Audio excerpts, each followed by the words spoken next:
5:15. It's going to take 20 minutes to get there. So I'm going to have to end at 5 of, but I won't talk as long.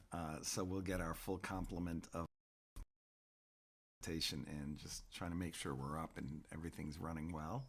There we go. And so welcome. This is a very happy week in the Torah portions because we finally reached a story. We began in the book of Leviticus, and the entire book is filled with laws and a lot of blood and gore and all of that. But this week we get to hear, and I call this story the Indiana Jones Torah portion, Shmini. And the reason why I call it that is because it is the scene. The whole first part of the Torah portion is establishing Aaron as the high priest. He's the one that offers sacrifices. And they say, this is the way you bring the sacrifice. This is what you have to do. This is what you do with the blood. This is what you do with the inwards. This is what you do with the fatty parts of it. And it describes in detail the blood and putting it on the... It's just pretty gory. It would, if it was on Hulu, it would have something before it that says, this is only for mature audiences. And then hello Valerie, hello Sis, and hello Kathy. But then after all of the rules and regulations with how it is that one becomes closer to God, Nadav and Avihu, who are the sons of Aaron, decide they're going to offer their own fire, their incense burning as an offering to God. They approach the altar, they approach the tent of meeting, they approach the altar, they light this fire, and it is called Eish Zara, strange fire, alien fire. Zara is this word, is like strange, alien, different, foreign, as it were. And what happens is God doesn't like it because it's strange fire. This is why I call it Indiana Jones, because remember at the end of the first Indiana Jones movie, I don't know if you've seen it, but right out of the Ark of the Covenant, this flame comes up into the guy who shouldn't have opened the Ark, but he did. And from him comes these fire bolts that go into the eyes and the ears and all the orifices of the people, and they just incinerated. That is what happened to Nadav and Avihu. A bolt of lightning, of fire, comes down and kills them on the spot. Interestingly, and we'll get to this at another time, it says that Aaron was silent, which is worth talking about as we move forward. So I wanted to talk about, hello Irene, I wanted to talk about light. Nadav and Avihu believed they were bringing light to God. Their intention was to become closer to God by bringing this fire, this Eish Zara, but this fire that was from them. Now, Jewish tradition tries to go out of their way to say they didn't ask anyone permission, and that's why they were killed. I want to bypass what the traditional answers are and think about this in another way.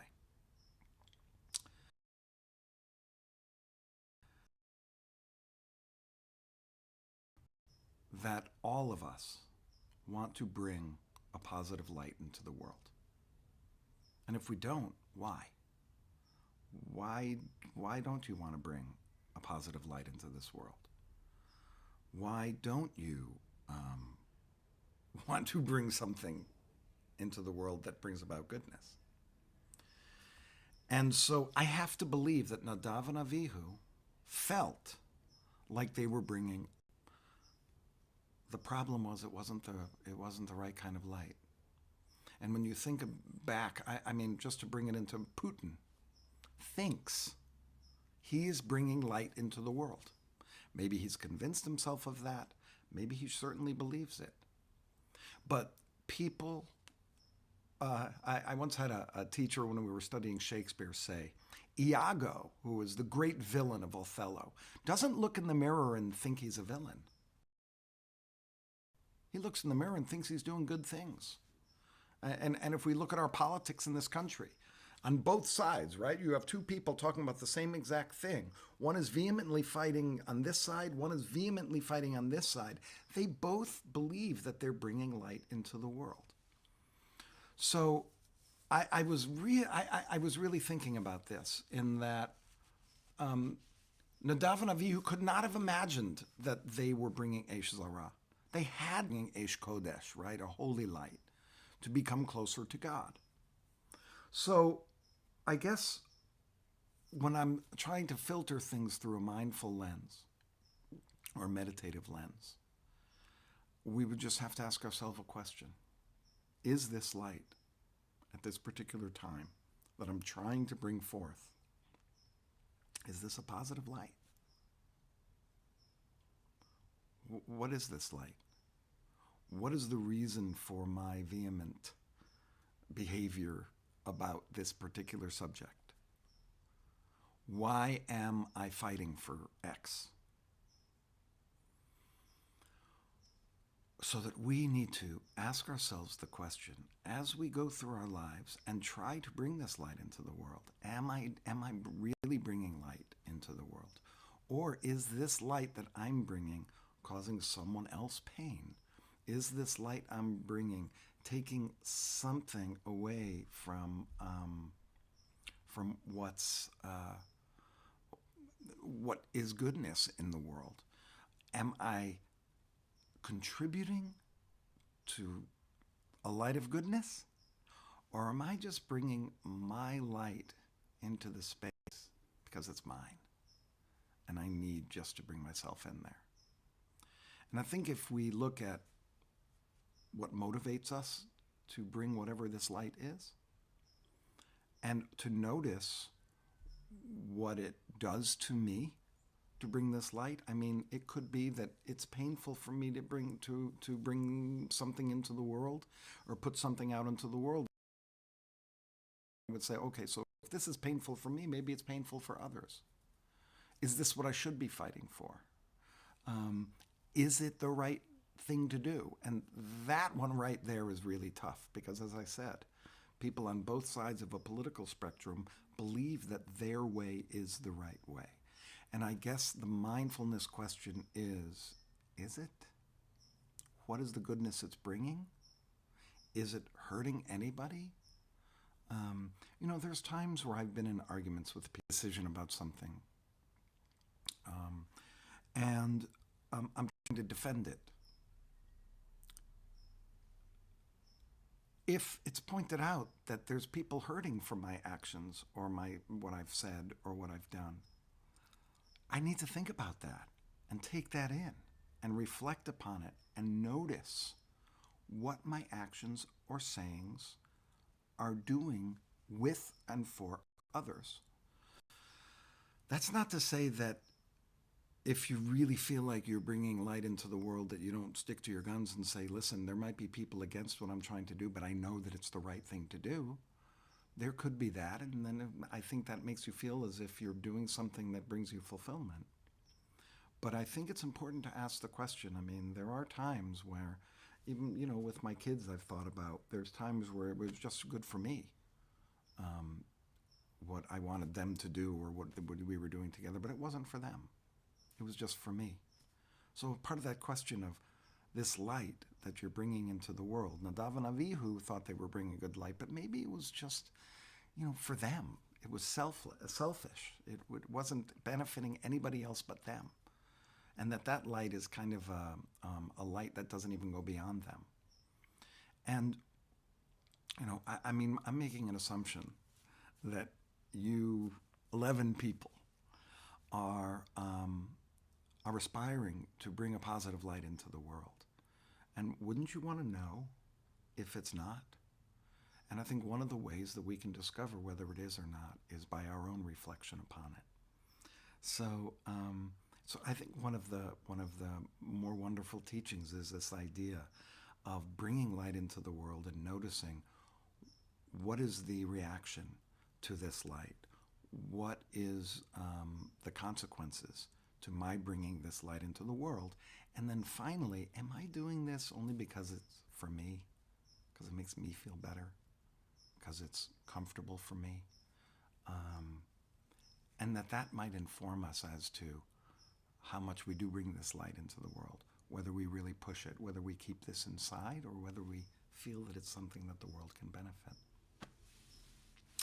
All right, let's go quiet. As I said, we're going to end this a little bit early today. I apologize for that. You have permission to continue even after we're done. But let's move to. I didn't speak any less than I normally do. Sorry about that. Thought it was important. Okay, let's get ourselves into a comfortable yet relaxed position.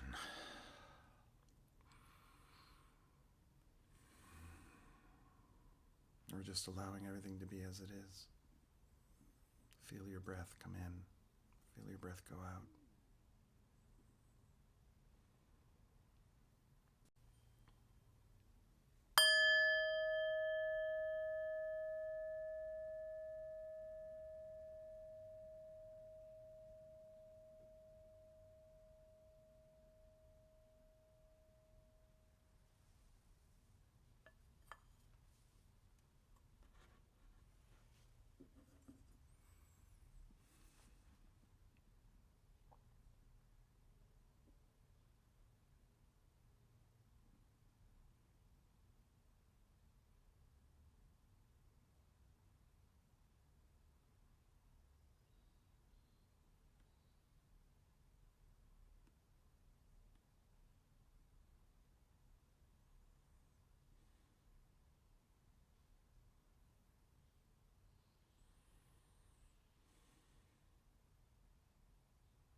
For some of us, our mind has taken us away from our breathing.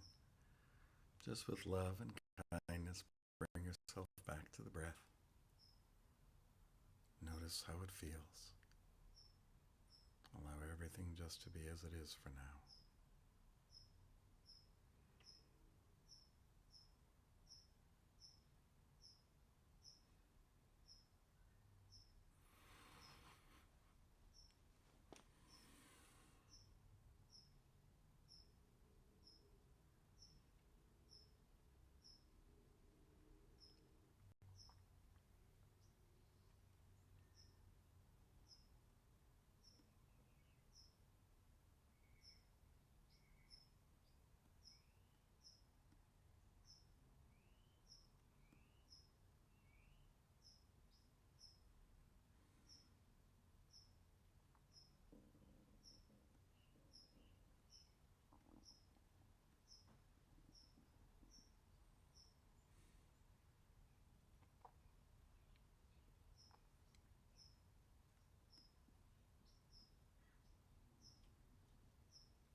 Our first day of the week together, we close our meditations with phrases and questions.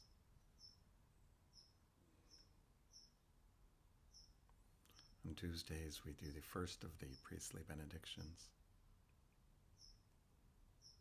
May I feel safe. May I feel blessed. May I feel safe, protected. May I feel blessed.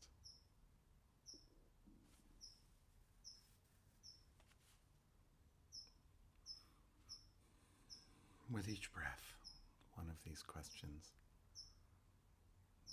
May I feel safe. I may be safe but not feel it. May I feel safe. May I feel blessed. May I feel blessed and safe. May I feel blessed. May I feel safe. May I feel blessed. May I feel safe.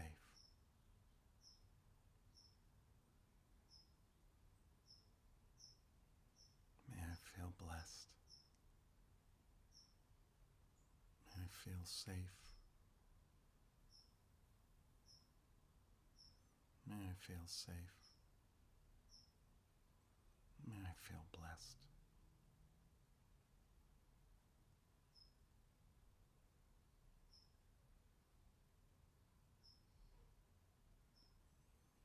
May I feel blessed and safe.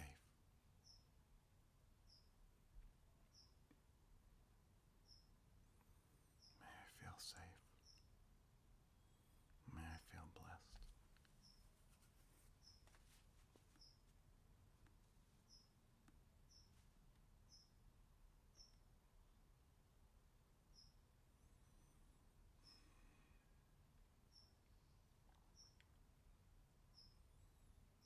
If you'd like to offer this to somebody, you can kind of put them in front of you in your mind's eye and offer this for them.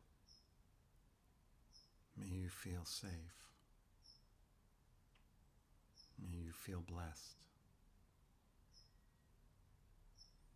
May you feel safe. May you feel blessed.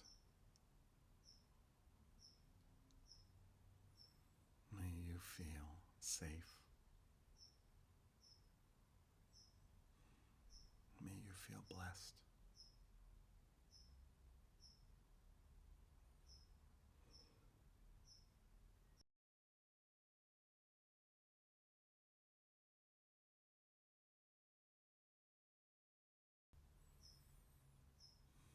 And just finish with our concentrating on our breath again.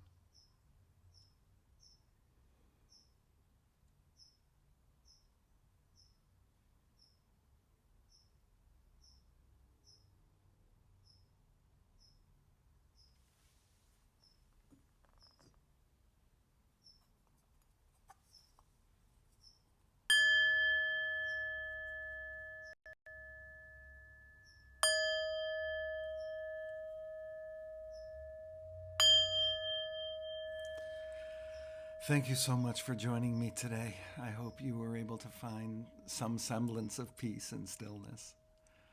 May you feel blessed, and may you feel safe. And we'll see